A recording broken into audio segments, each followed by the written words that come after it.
Hi dear student, तो आज हम पढ़ने वाले हैं हमारा नया चैप्टर जिसका नाम है सुपरपोजिशन ऑफ वेव। तो सबसे पहले हम पढ़ेंगे what is mean by wave, या फिर ये वेव कैसे क्रिएट होती है। ठीक है, देखो आप पीछे के बैकग्राउंड में देख रहे होंगे तो आपको दिखाई दे रहा होगा कि कुछ वाटर वेव ट्रैवल होके आ रहे हैं। ठीक है, तो ये वेव कैसे जनरेट होती है तो यही हम अभी देखने वाले। ठीक है, तो इसके लिए हम क्या करेंगे, एक बाउल्स लेंगे और बाउल्स में कुछ वाटर भी लेंगे। ठीक है, तो वाटर देखो अभी स्टील वाटर है। ठीक है, हम क्या करेंगे, अभी इस स्टील वाटर पे ऊपर कुछ डिस्टर्बेंस क्रिएट करेंगे। तो ये डिस्टर्बेंस क्या होंगे, आगे जाके देखो ऐसे ऐसे ट्रैवल हो रहे, इसी डिस्टर्बेंस को एक्चुअल में हम कहते हैं वेव। ठीक है, तो इसको थोड़ा भी डिटेल में भी समझते हैं। ठीक है, देखो क्या हो रहा है, इसको समझने के लिए हमने क्या किया, कुछ पेपर बॉल से हमने क्या किया, वाटर सरफेस के ऊपर रख दिए। ठीक है, अभी क्या हो रहा है, वेव तो आगे जाके ट्रैवल हो रही है, लेकिन जो पेपर बॉल्स है वो देखो वो आगे नहीं जा रहा है, वो क्या हो रहा है, उसी जगह पे क्या कर रहा है, up and down motion perform कर रहा है। जब up and down motion perform करते हैं हम उसको बोलते हैं ऑसिलेशन, जो हमने पिछले चैप्टर पढ़ा है।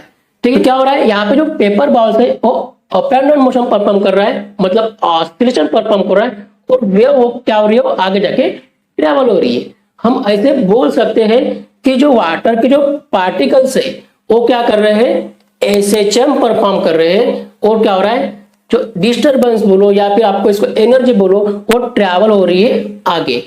मतलब वाटर के particles perform oscillation and energy travel from one particle to another, that is called the wave.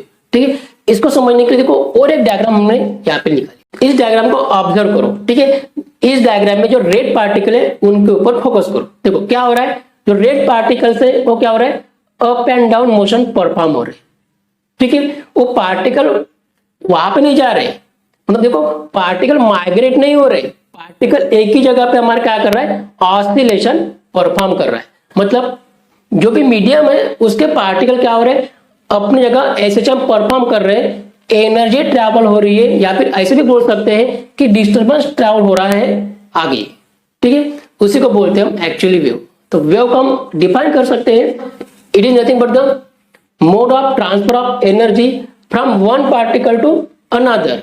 ठीक है, that is called the wave. या फिर ऐसे भी बोल सकते हैं कि oscillatory disturbance travel from one particle to another, मतलब वो क्या हो रहा है कि डिस्टर्बेंस ट्रैवल हो रहा है one particle to another, particle वहां पे नहीं जा रहा है, मतलब पार्टिकल माइग्रेट नहीं होगा, पार्टिकल एसएचएम परफॉर्म करेगा और एनर्जी ट्रांसफर होगी from one particle to another.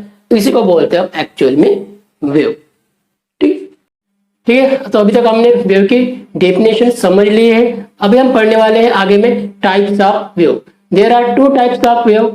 First है हमारा मैकेनिकल वेव, सेकंड है हमारा नॉन मैकेनिकल वेव। ठीक है, तो मैकेनिकल वेव में जब वेव ट्रैवल हो गए उसको मीडियम की जरूरत है, और नॉन मैकेनिकल वेव में मीडियम की जरूरत नहीं है। मतलब देखो नॉन मैकेनिकल वेव में हम एग्जांपल लेते हैं किसका, इलेक्ट्रोमैग्नेटिक वेव का। इलेक्ट्रोमैग्नेटिक वेव मतलब हमारे इसमें बहुत सारी कैटेगरी भी आती है, लाइट,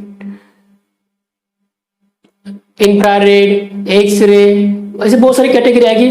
ठीक है, जिसको ट्रैवल होने के लिए मीडियम की जरूरत नहीं है, ये वैक्यूम में से भी ट्रैवल हो सकते हैं। ठीक है, अदर और इस कैटेगरी में देखो हमारे जो क्या है मैकेनिकल वेव है, इनको मीडियम की जरूरत है। जैसे हमारे वाटर वेव, साउंड वेव, इनको आगे में ट्रैवल करने के लिए या प्रोपोगेट होने के लिए मीडियम की जरूरत है। ठीक है, तो अभी हम इस चैप्टर में ये वाले नहीं पढ़ने वाले, नॉन मैकेनिकल वेव। ठीक है, इस चैप्टर में पढ़ने वाले हैं मैकेनिकल वेव। ठीक है, there are two types of mechanical wave, transverse wave and longitudinal wave. Transverse wave का एग्जांपल है हमारा वाटर वेव, और जो हमारा लॉन्जिट्यूडिनल वेव है उसका जो एग्जांपल है वो है हमारा साउंड वेव।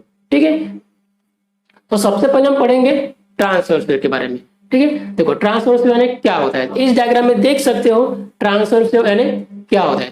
देखो ये ट्रांसवर्स में क्या हो रहा है कि हमारा जो मीडियम है उसके जो पार्टिकल्स है वो क्या कर रहा है, एसएचएम परफॉर्म कर रहे हैं, और हमारी जो वेव है वो आगे प्रोपोगेट हो रही है। ठीक है, तो आप ऑब्जर्व करके देखो जो हमारे पार्टिकल है वो ऐसे एसएचएम परफॉर्म कर रहे हैं अप एंड डाउन, और जो हमारा प्रोपोगेशन है वो इस डायरेक्शन में, मतलब क्या हो रहा है, ऑसिलेशन इस डायरेक्शन में हो रहा है और प्रोपोगेशन इस डायरेक्शन में हो रहा है।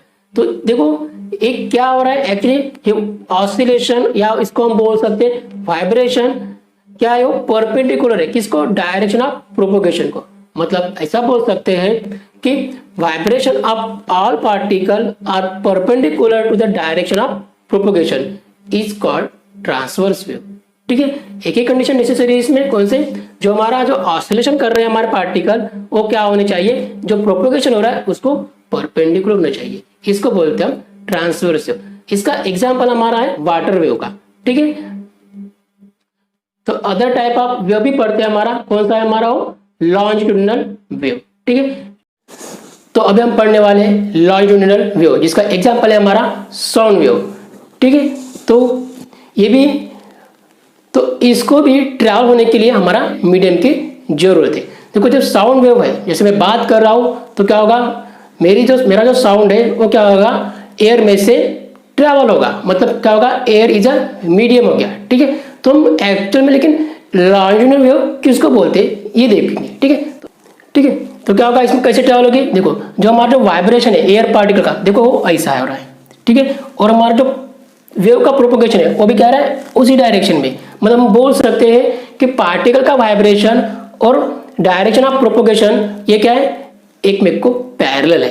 ठीक है, मतलब का वाइब्रेशन ऐसे होगा और जो प्रोपोगेशन होगा उसका डायरेक्शन वैसे ही होगा, मतलब दोनों का क्या है, एक में को ये क्या है, पैरेलल है। इस वेव को हम बोलते हैं लॉन्जिट्यूडिनल वेव। ठीक है, तो अब तो अभी आपको ये क्लियर हो गया होगा कि what is mean by transverse wave और what is mean by longitudinal wave. ठीक है, आगे के लेक्चर में हम इसके और डिटेल में जाएंगे, बाद में जो टर्मिनोलॉजी आएंगी इसके बारे में, वेवलेंथ यानी क्या होता है, एम्पलीट्यूड यानी क्या होता है, फ्रीक्वेंसी यानी क्या होता है। ठीक है, ये भी हम आगे के लेक्चर में पढ़ेंगे।